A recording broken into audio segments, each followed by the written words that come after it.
Travel konsultan Dewa Rai Budiasa mengatakan, keberadaan internet semakin menggeser peran travel agent dalam perencanaan perjalanan pariwisata.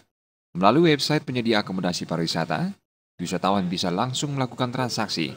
Bisnis online di sektor ini selain menguntungkan penyedia akomodasi pariwisata, juga berdampak baik bagi travel agent.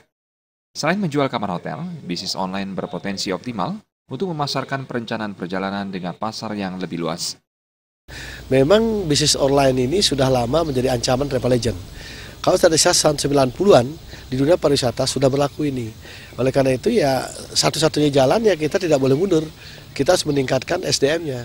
Banyak sekarang kursus-kursus mengenai hal itu dilakukan sehingga SDM kita bisa menyaingi. Dan kita harus betul-betul menguasai IT. Di mana-mana sekarang pariwisata andalan dari IT.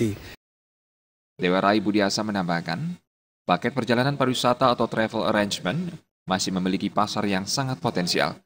Wisatawan masih membutuhkan jasa travel agent untuk merancang program berlibur. Suteja dan Gung Krisna, Bali TV.